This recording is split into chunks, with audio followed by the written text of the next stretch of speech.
Yo les postes, bienvenue dans cette nouvelle vidéo. On y est, les demi-finales de cette Coupe du Monde commencent. Croatie-Argentine ce soir, France-Maroc demain. Comme vous le savez, il est possible d'avoir un France-Argentine ou une revanche Croatie-France ou un Croatie-Maroc ou un Maroc-Argentine. Tout est possible, mais s'il y avait un Argentine-France, ça risquerait d'être chaud entre Lionel Messi et Kylian Mbappé. On en parlera en fin de vidéo, les postos. On commence d'abord avec le Paris Saint-Germain avant de parler de ces demi-finales de Coupe du Monde. 3 nouveaux recruteurs ont été choisis par Luis Campos qui viennent de rejoindre le Paris Saint-Germain pour renforcer la cellule de recrutement du club. Donc on verra ce qui se passera vu que Antero Henrique a été mis de côté. Dayo Upamecano et Adrien Rabiot sont absents de l'entraînement de l'équipe de France ce mardi et incertains pour le match contre le Maroc demain. Les deux sont souffrants, donc ce n'est pas une bonne nouvelle vu que Upamecano monte en puissance de match en match et que Rabiot fait une Coupe du Monde, un mondial assez exceptionnel au milieu de terrain très clairement. En plus de ça, on a vu qu'Aurélien Tchouameni n'a pas participé à l'entraînement hier. Donc là, ça commence à faire beaucoup. On espère qu'ils seront rétablis. Ce n'est pas des blessures, c'est plutôt des maladies de gorge ou des petites maladies que tu attrapes comme ça. Donc très clairement, j'espère que Upamecano et Rabiot seront disponibles. Mais pour l'instant, ils sont incertains et n'ont pas participé à l'entraînement de veille de match. Donc voilà un petit peu pour le point équipe de France les postos. Ce soir, Croatie contre l'Argentine, Modric versus Messi. Bien sûr, on sera là pour débriefer ce match. Après l'élimination du Brésil en quart de finale de Coupe du Monde, ça a été la grande dépression pour les Brésiliens, pour Marquinhos, pour Neymar. Mais voilà, la Coupe du Monde est terminée pour eux et Neymar doit retrouver un petit peu ses petites affaires d'antan. Neymar a été relaxé ce mardi par le tribunal dans l'affaire de fraude et de corruption datant de son transfert de Santos au FC Barcelone en 2013. Abandon de toutes les charges par les procureurs, donc c'est déjà une bonne nouvelle quand même pour Neymar à quelques jours de son retour au Paris Saint-Germain. En ce qui concerne Presnel Kipembe, il souffre toujours de son tendon d'Achille droit et ressent en plus une gêne à son autre tendon d'Achille. Son rétablissement se fait très lentement et il est très peu probable qu'il soit présent contre Strasbourg le 28 décembre prochain pour la reprise de la Ligue 1 et il est très incertain pour le choc de cette Ligue 1 le 1er janvier entre Lens et le Paris Saint-Germain, le PSG premier, Lens deuxième. Ça commence à faire beaucoup pour le Paris Saint-Germain. Alors, en ce qui concerne les autres informations, surtout une, très clairement. Comme vous le savez, il y a un potentiel France-Argentine en finale qui pourrait avoir lieu. Comme vous le savez, Cristiano Ronaldo avec le Portugal a été éliminé de cette Coupe du Monde et il y a maintenant 99,99% de chances que Ronaldo ne gagne jamais cette Coupe du Monde vu que voilà, à l'aube de ses 38 ans, ça m'étonnerait qu'il fasse une Coupe du Monde à 42. Alors très touché par l'élimination du Portugal, CR7 a publié un message poignant, un message auquel a réagi Kylian Mbappé et visiblement les emojis utilisés par Kylian Mbappé ont beaucoup fait réagir et surtout le clan Lionel Messi.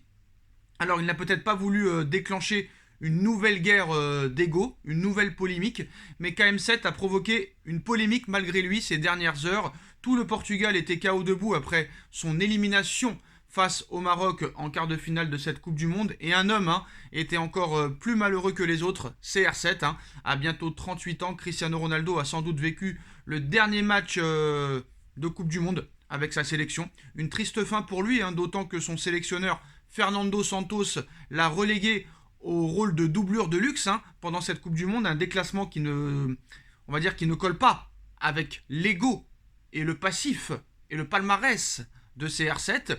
Silencieux juste après l'élimination, Ronaldo a ensuite publié un message très touchant sur ses réseaux sociaux, un message auquel Kylian Mbappé a réagi.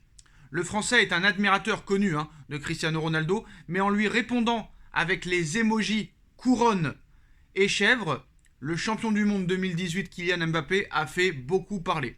Alors, si la couronne fait référence au roi, à un roi, la chèvre correspond au terme goth, c'est-à-dire chèvre en anglais, mais voilà, c'est pas comme en France. Une chèvre en France, c'est un mauvais. Mais chèvre en anglais, ça veut dire goth, le phénomène, le roi, le prince, le plus grand joueur de l'histoire. Alors qu'il évolue avec Lionel Messi. C'est-à-dire que dans le poste de Ronaldo, Mbappé a mis des emojis qui font de référence roi, le roi et le GOAT, en ce qui concerne Ronaldo, alors qu'il est coéquipier de Lionel Messi. Et comme vous le savez, il y a une rivalité depuis plus de 15 ans maintenant entre CR7 et Lionel Messi. Alors si la couronne fait référence au roi, la chèvre correspond au terme GOAT, chèvre en anglais, à savoir le meilleur de tous les temps, greatest of all time. Donc vous l'avez vu venir, hein, en qualifiant CR7 de GOAT, alors qu'il évolue avec Lionel Messi au Paris Saint-Germain, Mbappé a déconcerté, on va dire, plus qu'un observateur. A commencer par la presse espagnole, hein, toujours très friande des comparaisons entre CR7 et la Pulga. Marca a ainsi relayé les premiers commentaires se demandant si le Français avait pris conscience de son poste, un poste qui a été aimé plus d'1 million de fois. Léo Messi en prend-il ombrage? On ne le saura sans doute jamais. Cela motivera peut-être Lionel Messi s'il retrouve son partenaire de club en finale de Coupe du Monde.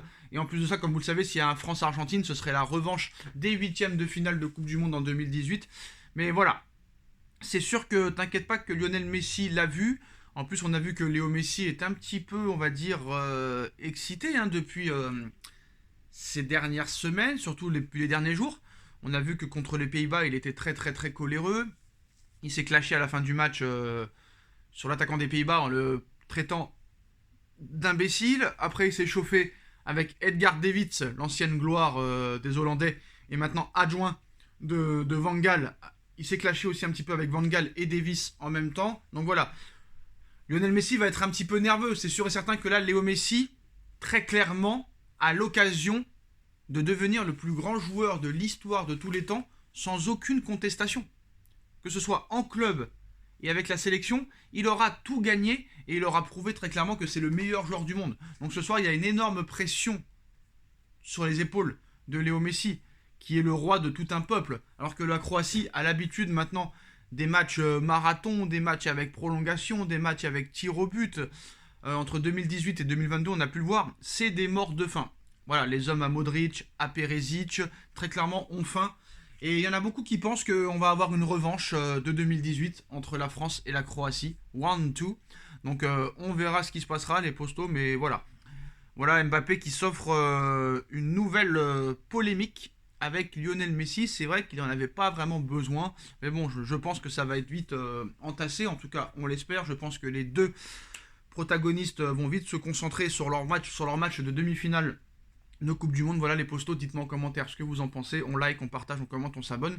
Et on se retrouve très vite pour une nouvelle vidéo les postos. Tchuss.